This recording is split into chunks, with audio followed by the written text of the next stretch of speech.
Bom dia, boa tarde, boa noite, senhoras, senhores e senhoritas. Eu sou Rodrigo Feitosa e aqui você está no Leite Objetiva, o seu canal para soluções acadêmicas. Esse é mais um vídeo da série Estatísticas em R Studio para Ciências Biológicas. Esse aqui é o vídeo número 5 de 10. Estamos aqui na metade da nossa série, do nosso workshop. E se você se inscreveu no workshop, preencheu aquele formulário direitinho, não se esqueça, sextou comigo hoje às 8 da noite nessa nossa live aí. Eu estou esperando por vocês. Se por um acaso você está assistindo esse vídeo no futuro, não se esqueça de se inscrever no canal e também não esqueça de apertar o sininho para você ativar suas notificações. E se você está gostando desse vídeo, dessa série, desse workshop, dê aquele like, dê aquele gostei de respeito. Vem comigo.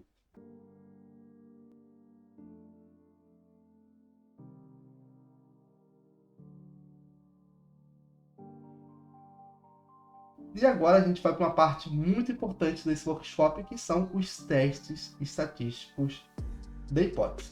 Eles são consagrados na academia, eles nos dizem, por métodos estatísticos e atingindo diferentes pressupostos, qual a probabilidade de haver uma diferença significativa entre duas variáveis, entre dois dados quaisquer.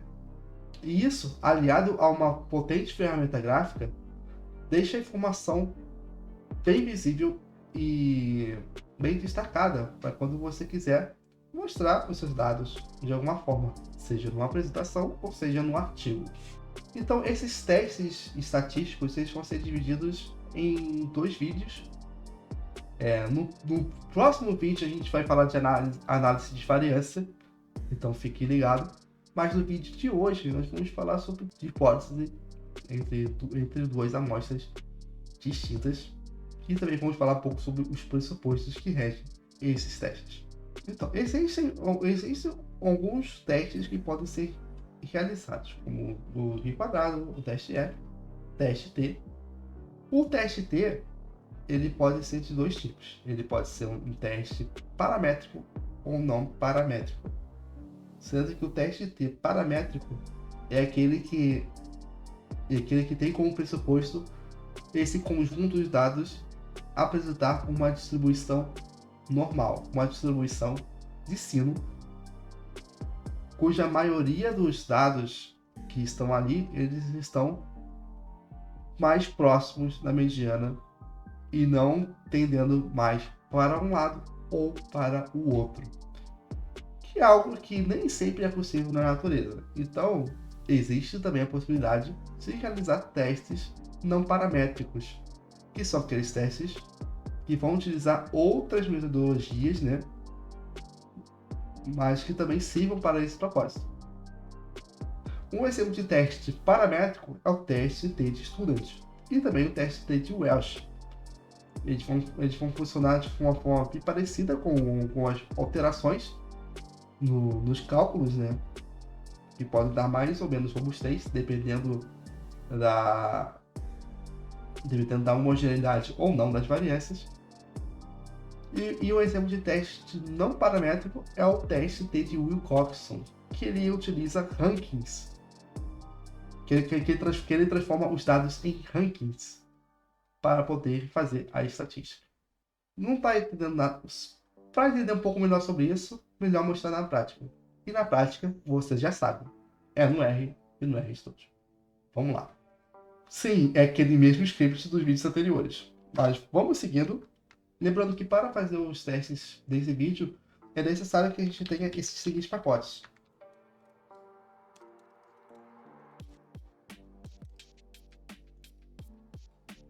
Claro que você pode realizar esses testes estatísticos utilizando o RBase. E tem funções para isso. Mas como eu já introduzi com vocês ao ggplot2 no vídeo anterior, eu preferi optar por seguir esses testes estatísticos do ggplot2 para deixar tudo mais prático e dinâmico. A primeira coisa que você precisa saber, antes de saber qual é o teste estatístico que você vai realizar, é, em primeiro lugar, você conhecer os seus dados.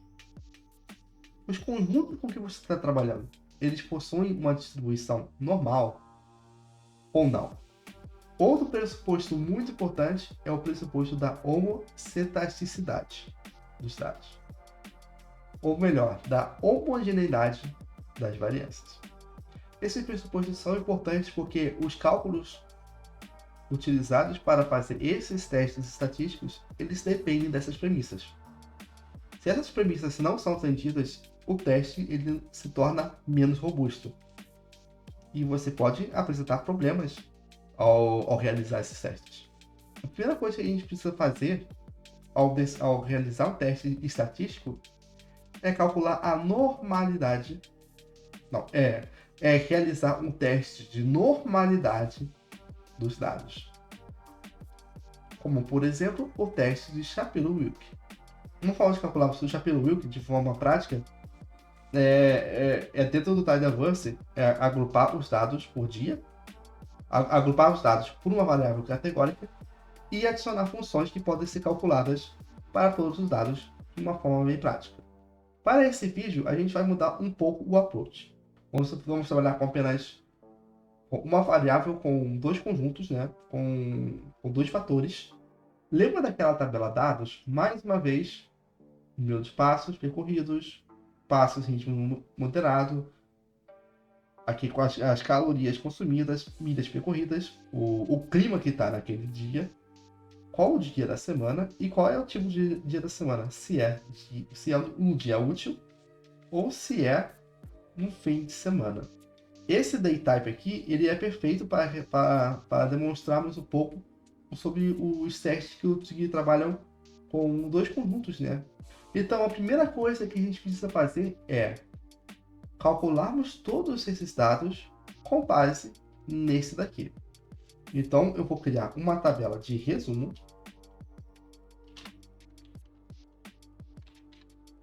a partir do qual os dados eles serão agrupados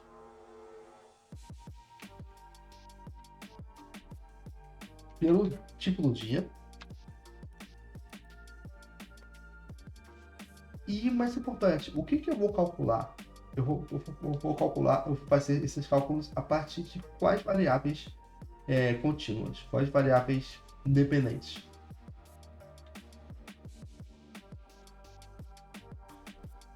Vamos supor que eu queira fazer os cálculos não só para as milhas percorridas por tipo de dia, mas também por quilocalorias consumidas. Então eu vou entrar com summarize at e vou adicionar como variáveis mile e quilocaloria.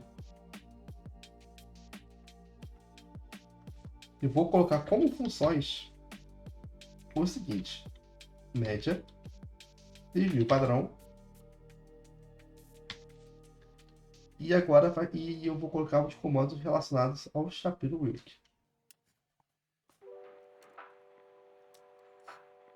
Se a gente roda apenas a função do Shapiro-Wilk, que seria esse Shapiro-teste, ele vai dar isso daqui.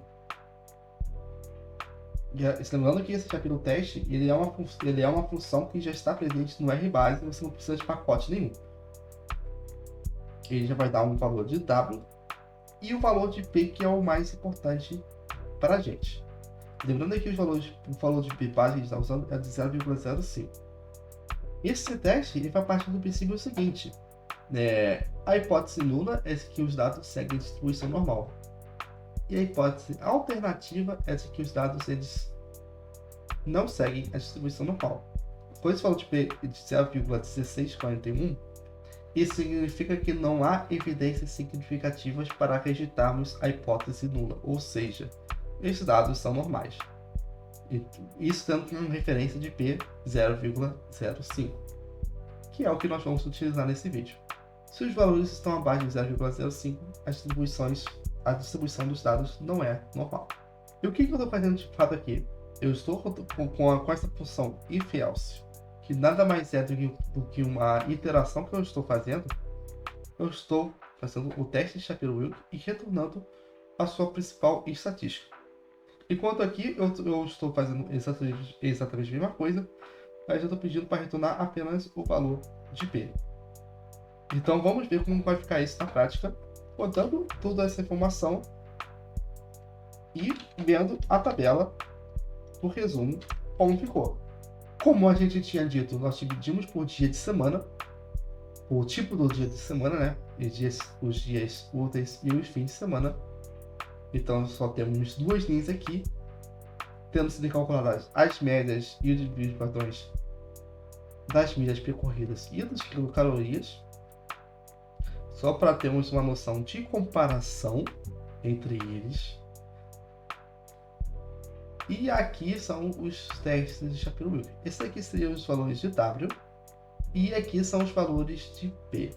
Reparem só que nas milhas temos os valores de P 0,40 para os dias de semana e 0,82 para os fins de semana.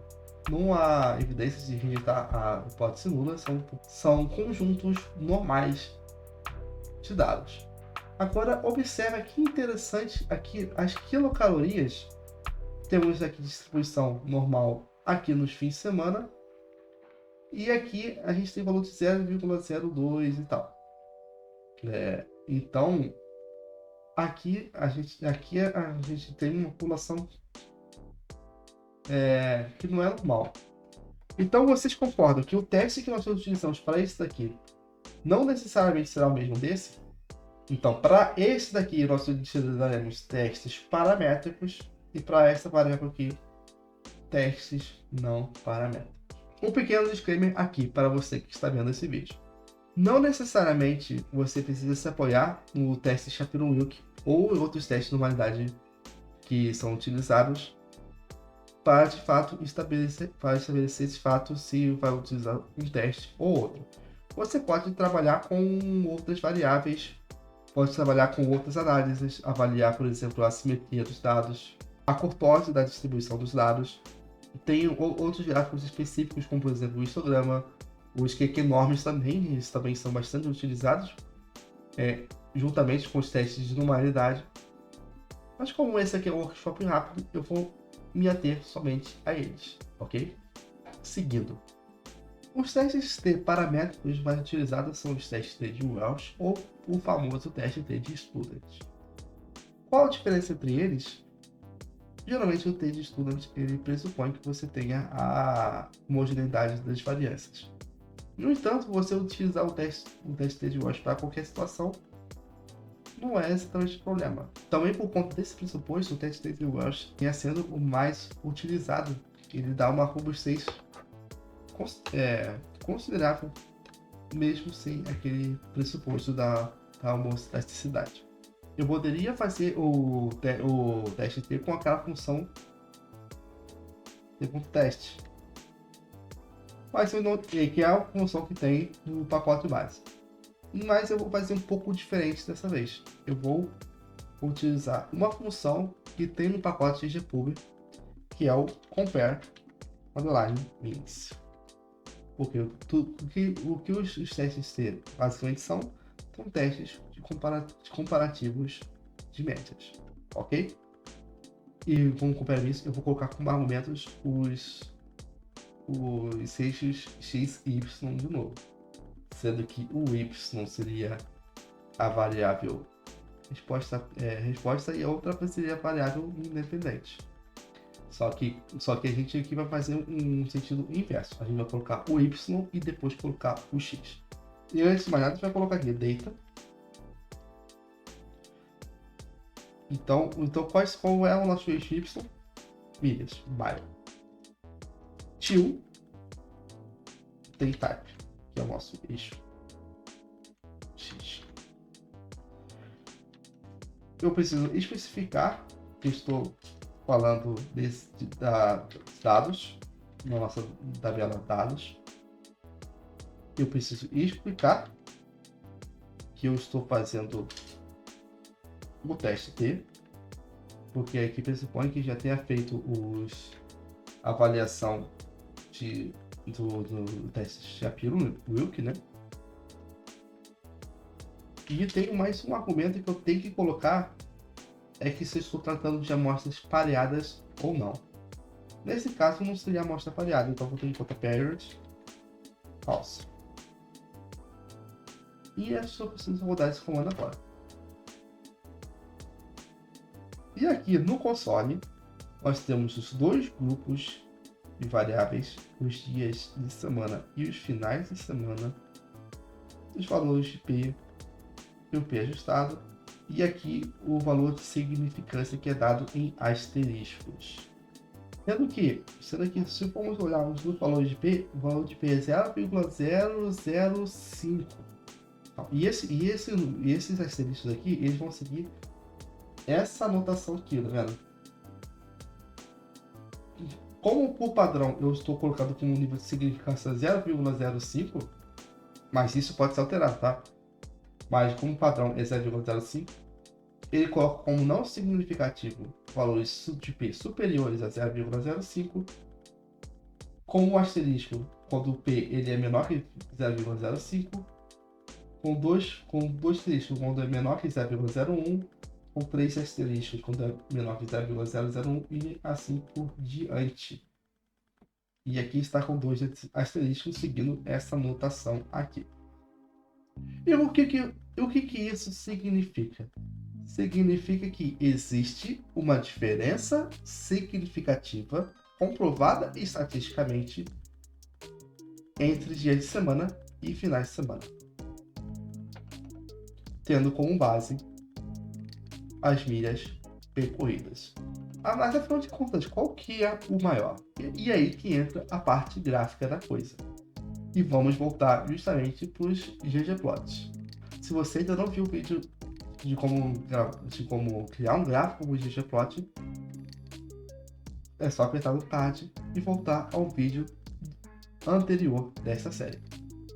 E aqui para algum exemplo, a gente vai criar um pocketplot. E eu vou utilizar justamente a anotação do ggpublic dessa vez.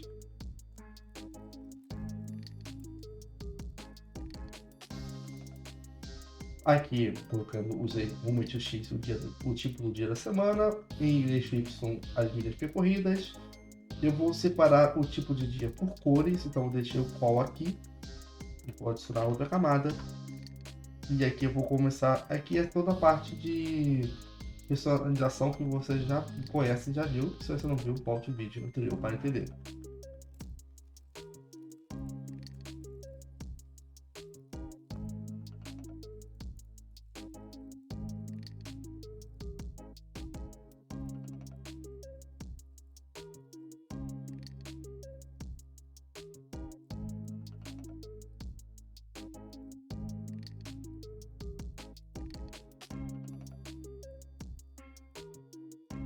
E aqui que é a parte mais importante nessa sequência de códigos.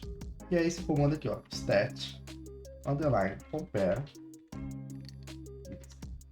Com esse comando eu consigo colocar os valores de significância no gráfico do ggplot. Sendo que eu preciso, mais uma vez esclarecendo, eu preciso do ggpublic, um pacote carregado para fazer essa função. Aí eu tenho que colocar um método, que é o tTest.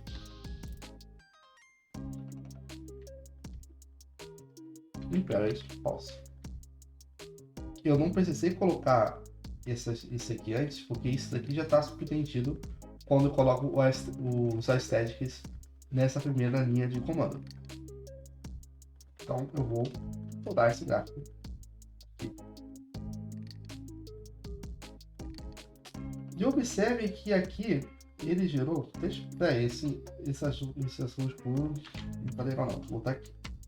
Um azul mais escuro aqui.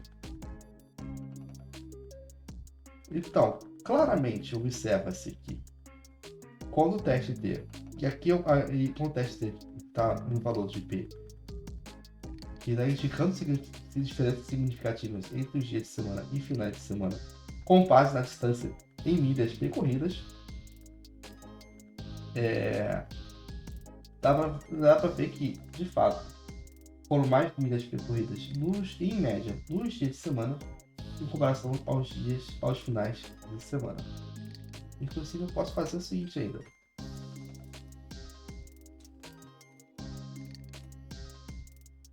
Eu ainda coloquei os pontos para deixar isso mais claro. Porque esse comando aqui, ó, add igual a jitter. Aqui dentro dessa primeira linha aqui. Só que aqui ele não mostra o asterisco, ele está mostrando o valor de P formatado. Então, ainda falta fazer uma outra coisinha aqui. Que é colocar aqui, nessa última linha aqui, o label, né? Igual a P significa. Aqui já até apareceu os asteriscos aqui, mas eu ainda... Isso aqui não tem como melhorar. Eu queria que ele ficasse exatamente no meio para indicar a diferença entre eles. Então eu vou ainda colocar aqui label X, e vou botar aqui 1,5 para identificar, mostrar que vai ficar não em 1 ou em 2, vai ficar exatamente no meio. E ainda vou mudar o tamanho. Ó, e o comando que eu vou precisar usar é esse size aqui. Ele até tá aparecendo, mas tá aparecendo aqui em cima. Não sei se vocês estão vendo isso daqui. Eu vou precisar ajustar para isso aparecer. O nível Y5.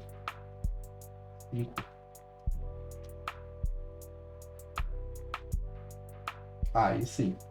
Até grande demais. Vou botar 12 aqui. E enfim, o tamanho você vai ajustando. Então essa é uma forma de você gerar um gráfico rápido indicando a significância e estatística da diferença entre esses dois parâmetros aqui, ok? E isso tudo fazendo no box plot. Você pode fazer a mesma coisa com um bar plot também, sem problemas. Mas agora vamos falar das quilocalorias, como é que a gente vai ter que fazer? Enfim, lembra quando a gente falou das quilocalorias, em que ele falou de P após o teste de Shapiro, deu a parte de 0,05 e nós concluímos de que uma análise de um teste paramétrico não seria possível. E um outro disclaimer aqui sobre o teste de Shapiro-Wilk. Uma outra forma de que você possa atender aos pressupostos para fazer um teste paramétrico é você fazer a transformação dos valores. Como, por exemplo, converter os valores para valores logarítmicos ou exponenciais ou qualquer outro tipo de transformação. A transformação Box-Fox ela é muito utilizada também para isso. Por outro lado, você pode muito bem utilizar testes não paramétricos quando relevante ou quando nenhum método de transformação é o suficiente para você atender a esse pressuposto da normalidade. Disclaimer feito, vamos voltar. Dessa forma, a gente precisaria rodar uma outra função, um outro teste estatístico. Mas como a gente está trabalhando com os pacotes do ggplot, a gente consegue fazer isso de uma forma mais fácil. Também dentro da função compare underline miss, desde que a gente mude o método do teste.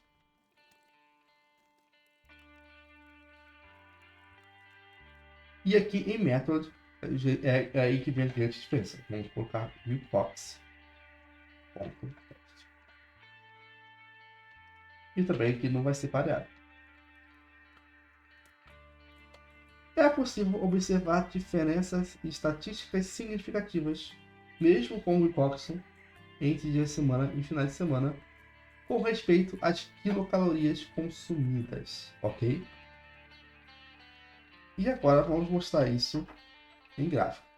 Eu vou inclusive aproveitar esse código anterior, eu vou copiar e colar, e só vou mudar algumas informações importantes.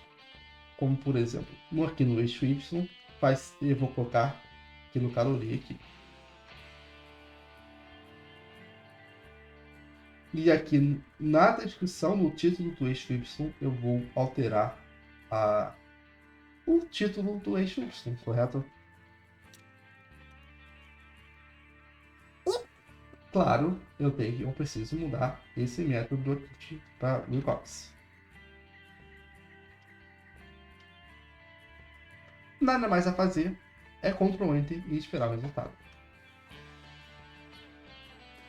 Já teve um pequeno erro aqui também, na minha parte, é que eu preciso mudar o label Y, que aqui está como 5, e o asterisco vou parar aqui embaixo. Vou botar aqui em 300 e acho que já melhora. Diminui isso também para 10, que eu acho que fica menos chamativo. E aqui está. Também se observa uma diferença entre esses diferentes tipos de dia da semana, com uma tendência de consumo de quilocaloria maior nos dias de semana em comparação aos finais de semana. E a gente consegue entender por que a distribuição aqui não é normal nos dias de semana. Como você pode ver, realizar testes no R de forma gráfica, utilizando o ggplot, ggpub e outras variantes, é bem simples de realizar.